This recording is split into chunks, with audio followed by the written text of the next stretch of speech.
एक अधेड़ उम्र का व्यक्ति होता है जो कि एक मेडिकल स्टोर में जाता है और मेडिकल स्टोर में जाने के बाद कुछ दवाइयों की मांग करता है और जैसे ही वो दवाइयों की मांग करता है वो मेडिकल स्टोर का कर्मचारी जो होता है वो उन दवाइयों को लेकर के उस अधेड़ उम्र के व्यक्ति को दे देता है और दवाइयां लेने के पश्चात वो जो अधेड़ उम्र का व्यक्ति होता है वो मेडिकल स्टोर कर्मचारी को कुछ पैसे देते हैं और पैसे देने के बाद वो मेडिकल स्टोर से बाहर निकलता है और निकलने के पश्चात अपने फोन निकाल करके एक नंबर डायल करता है। जैसे ही वो नंबर डायल करता है, नंबर डायल करने के 15 ही मिनट बाद जो होता है एक ऑटो आकर के रुकता है। ऑटो रुकने के पश्चात उस ऑटो से एक सुंदर लड़की निकलती है जिसकी उम्र लगभग 16 साल के आसपास बताई जा रही है। और होता यह है कि वो जो अधेड़ उम्र का व्यक्ति होता है और वो 16 साल की जो लड़की होती है वो दोनों एक होटल में विजिट करते हैं। विजिट करने के पश्चात वहां जो होटल में मौजूद रिसेप्शनिस्ट होते हैं उनको आधार कार्ड दिखाते हैं और इत्तेफाक से वो जो लड़की का जो आधार कार्ड होता है, आधार कार्ड में उस लड़की का जो पिता होते हैं उस पिता का नाम उस अधेड़ उम्र के व्यक्ति से मिल जाता है।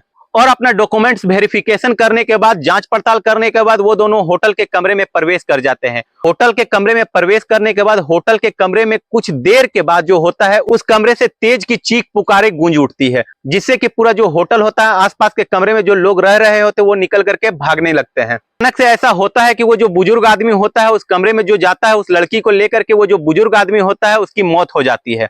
और मौत किस तरीके से होती है यह एक सस्पेंस की बात होती है। दरअसल होता यूं है कि वो जो लड़की होती है उस बुजुर्ग आदमी के मरने के तुरंत पश्चात जो होती है होटल के कमरे से निकल करके भागने लगती है और जैसे ही होटल के कर्मचारी में जब अफरा तफरी मच जाती है तो तुरंत ही पुलिस को फोन किया जाता है। मौकाए वारदात पर तुरंत ही पुलिस पहुंच जाती है और जो पुलिस जो होती है उसको तुरंत ही एक प्राइवेट हॉस्पिटल भेजती है और हॉस्पिटल में डॉक्टरों के माध्यम से यह सिद्ध कर दिया जाता है कि वो जो बुजुर्ग आदमी व्यक्ति है वो मर चुका होता है। अब जब पुलिस इस मामले की जांच पड़ताल कर रही होती है तो यह बात खुल करके सामने आता है जिससे कि आप भी हैरान और परेशान हो जाएंगे। आदाब, नमस्कार, सत श्री अकाल, मैं मनोज यादव, मेरा अभिवादन स्वीकार करें। दरअसल आज जो घटना निकल करके सामने आ रही है यह मुंबई की माया नगरी की होती है।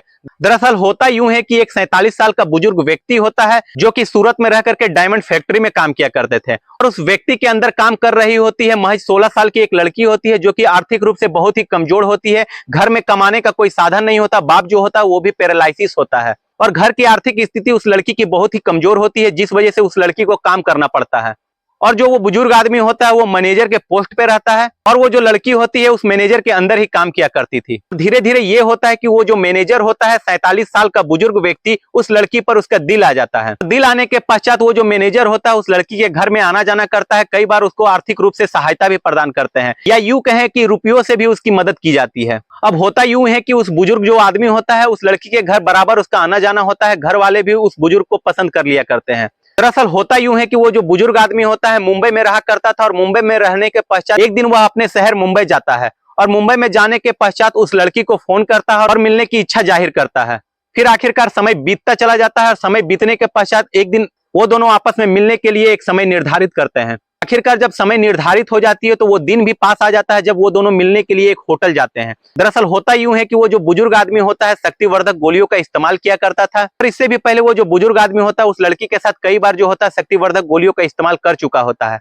होटल के कमरे में जाने के पश्चात वो दोनों चेकआउट करते हैं। चेकआउट होने के बाद वो दोनों अपने कमरे में चले जाते हैं और कमरे में महज 15 ही मिनट का समय का अंतराल होता है। उस पश्चात होता है कि वो जो बुजुर्ग आदमी होता है कि जो होती है सांसें फूलने लगती है। जब वह फिजिकल रिलेशन उस लड़की के साथ बना रहा होता है उसकी सांसें फूलने से उस बुजुर्ग आदमी की मौत हो जाती है। लड़की इस घटने को देख करके पूरी तरीके से घबरा जाती है और वहां से भाग निकलती है। मौकाए वारदात पर जो होटल के कर्मचारी होते हैं, स्टाफ होते हैं, पुलिस को इत्तला करते हैं। इत्तला करने के बाद पुलिस भी मौके वारदात पर पहुंच जाती है और पहुंचने के बाद लाश को अपने कब्जे में ले लेती है और लाश को कब्जे में लेने के बाद उसे एक प्राइवेट हॉस्पिटल भेजा जाता है और हॉस्पिटल में जो डॉक्टर होते हैं उसको मृत घोषित कर देते हैं।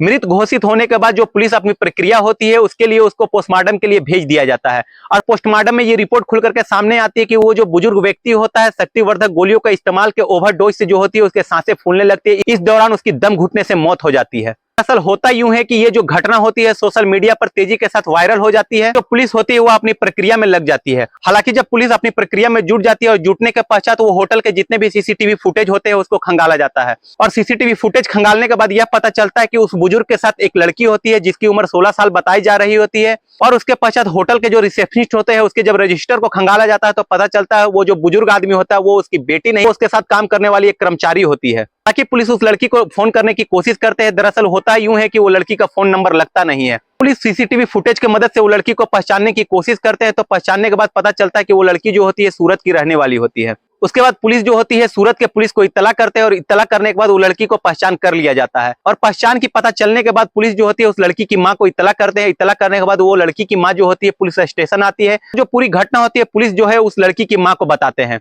आखिरकार पुलिस जो होती है पॉक्सो एक्ट के तहत मामला को दर्ज कर लेती है। कैसे कोई अधेड़ उम्र का व्यक्ति होता है जो अपने उम्र के आधे उम्र की लड़की से इस तरीके के नाजायज संबंध बनाते हैं और संबंध बनाने के पश्चात एक दिन उसकी मौत हो जाती है। दोस्तों, इस पूरी घटनाक्रम को सुनाने का उद्देश्य किसी को हताश परेशान निराश करना नहीं है, बल्कि आपको जागरूक सतर्क सजग करना है। मिलते हैं अगले किसी नई वीडियो में, तब तक के लिए जय हिंद, जय भारत।